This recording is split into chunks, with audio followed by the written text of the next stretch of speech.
So I know you also did a movie with Tom Cruise. That must have been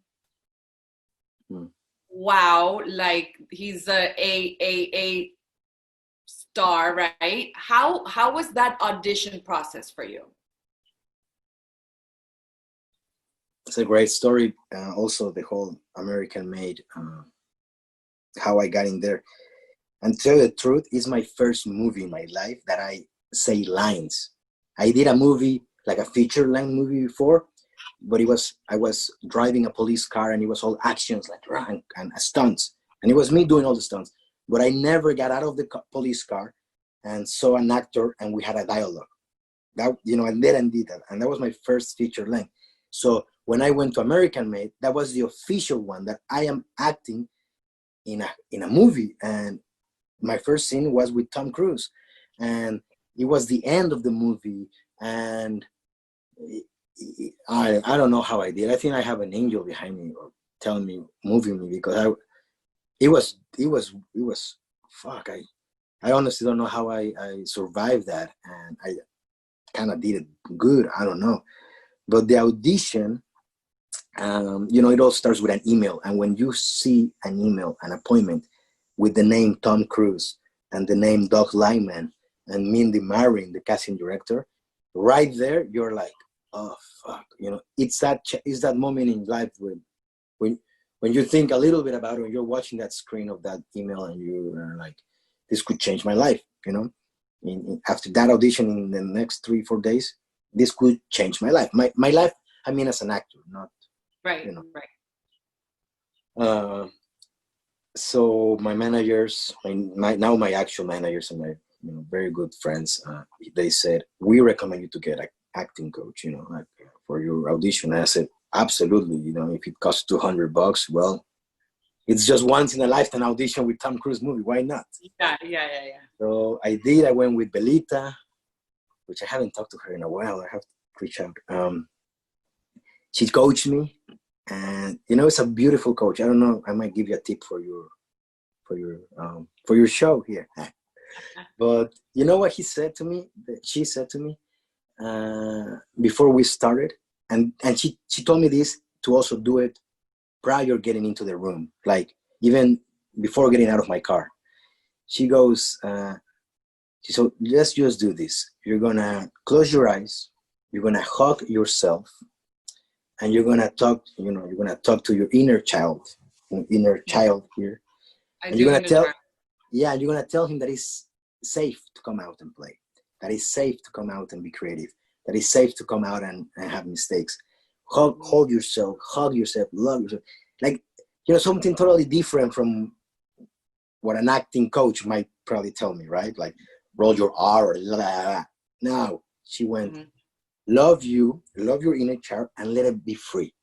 So we did that in the rehearsal, me and her, and we did the scene and it flew and I felt much better. My heart was, in a good pace of beats. Everything was good. I wasn't aware of anything that was making me nervous. So when I went to the audition, I had a coaching like 2 hours prior and then went to the audition. She doesn't usually do that, but I guess she said, okay, let's do it. I just wanted to be fresh with her so I could just go into the audition.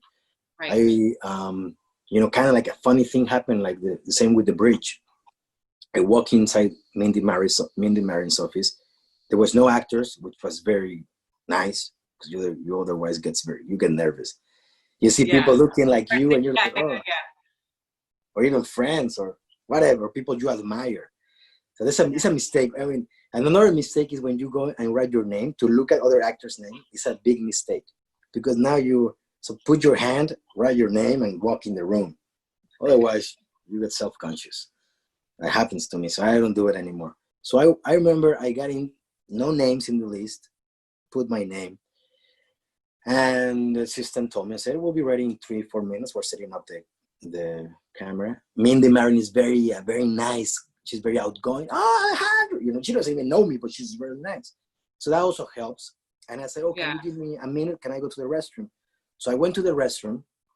I put out the scene was in Colombia in a jungle, and it was like 45 degrees Celsius and humid. And the scene was, we were in a porch the three Colombian poor receiving this American guy coming in, super hot. So I like boxing, and I have this little box cream that you put on and you sweat. Just, like in seconds you start sweating. So I added this balm to this. I added, I had like a little bandana I put in my neck, wet, and I put some water in my armpits and in the back. And I said, okay, I'm ready. So I sat down, I did in my car, I did my hug and my little kid, but everything that I planned was working out. Like, wow, like they're nice, they're cool, there's nobody here. I did my water, like I was what I wanted to be. So I sat down, we started the scene, and I started doing it. And I was that guy, or at least I was in that world without, it was three characters, but I would turn around and I would see them and talk to them, just doing my thing and knowing that the camera was in front. And it worked. The casting director said, I love it. Why don't you tell me about yourself? And I said, well, and why don't I tell you a story? And I said, I actually met this guy, Jorge Ochoa, in Colombia through my father-in-law. And she goes, what? And I go, yeah, well, we were once in a bullfight arena, and my father-in-law said, you know who that big fat man is? And I said, no, that's Jorge Ochoa. At that time, I had no idea who Jorge Ochoa was. I remember I Googled it, and I was like, wow, I can't believe that man is free and in the first row, So as soon as I told this to Mindy, she goes, you know what? Let me stop you.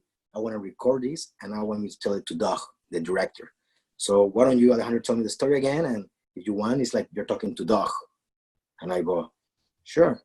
It was easy. It was a life story, right? So I just repeat it. Done. Nice to meet you. Out of the room. So, of course, my managers called me and said, hey, they like your audition. They are not giving you the part yet, but they want to call back with Doug Lyman through Skype. And I go, okay. And Mindy told my managers, don't tell Alejandro this, but Alejandro is my first pick. But the producers and Tom Cruise has to decide. So